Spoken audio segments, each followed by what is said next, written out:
Representative Brad Sherman of California, left, and Representative Al Green of Texas taking questions in June about an effort to impeach President Trump.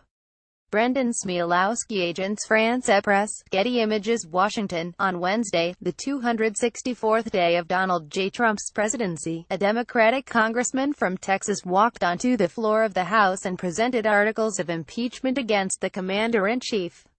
President Trump has not necessarily committed a crime, the congressman said, but he has undermined the integrity of his office, brought disrepute on the presidency, and betrayed the trust of Americans.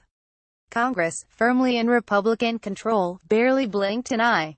The dynamic is likely to become a lot more familiar on Capitol Hill as the Trump presidency and investigations into the president's associates grind on.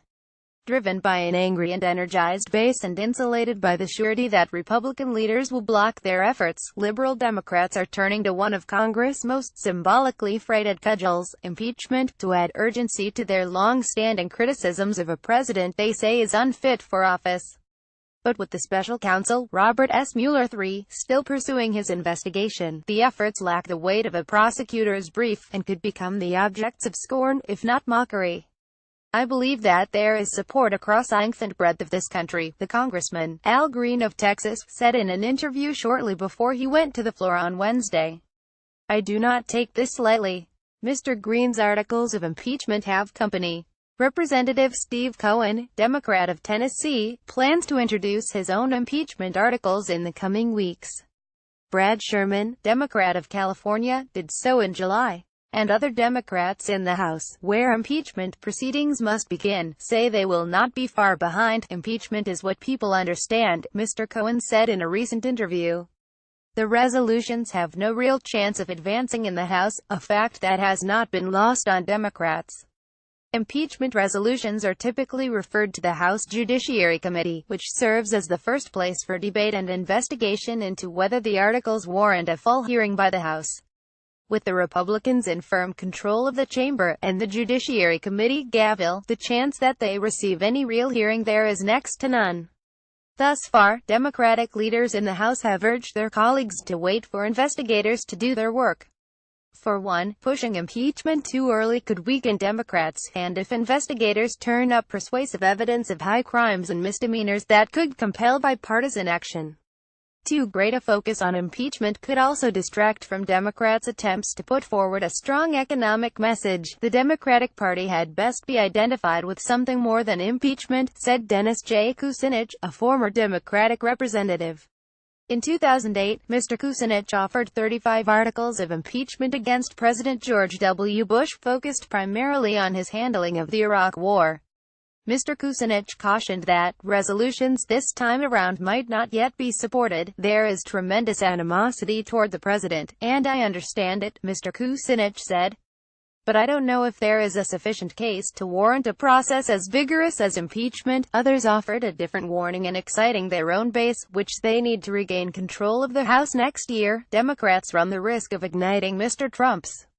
Something similar happened to President Bill Clinton when he was embroiled in an impeachment fight in the late 1990s. His poll numbers went up and Republicans lost seats in the House. Recent public polling has found that about 40% of Americans support impeachment, but Bill Burton, a former aide in the Obama White House and Democratic campaign operative, said much of that support was pocketed in blue districts. There is a growing appetite for impeachment in the most Democratic parts of the country, he said. But what is good for downtown LA is not what's good for Bakersfield. Those introducing the articles say they felt obliged to act. Their efforts got a lift on Wednesday when Tom Steyer, a prominent Democratic donor from California, wrote a letter demanding lawmakers and Democratic candidates support the president's removal. I've got a very safe district that is very supportive of impeachment, I believe, said Mr. Cohen, whose Memphis district is majority black. And if I can't come out for impeachment, then how can I expect these Republicans come out for impeachment? Mr. Cohen had initially tried what he calls impeachment light, a resolution of no confidence in Mr. Trump. But after the violence in Charlottesville, VA, and Mr. Trump's ensuing comments, he said he could no longer wait. Mr. Sherman, who represents part of San Fernando Valley, in California, first drafted his impeachment article in June, after Mr. Trump fired James B. Comey as FBI director. He is realistic about his measure's chances, at least until Mr. Mueller produces evidence or Mr. Trump angers his own party, but said there was too high a risk of damage in the meantime. At this stage, my articles are not causing the removal of the President of the United States, Mr. Sherman said. They are, he said, speaking for and galvanizing those people who are appalled at the recklessness and the incompetency. Mr. Green, for his part, framed his decision to proceed with the articles in more personal terms.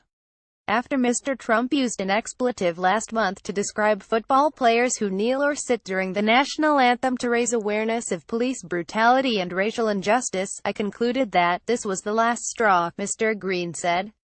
The president has a demonstrable history of inciting white supremacy, sexism, bigotry, hate, xenophobia, race-baiting and racism. Mr. Green stopped short of introducing his articles on Wednesday, denying Republicans the ability, at least for now, to vote to set them aside. But he read the charges, laced with Mr. Trump's own words, from the House floor. I ask no one to support what I am doing, Mr. Green said during the interview. I believe that there are times when you have to stand alone.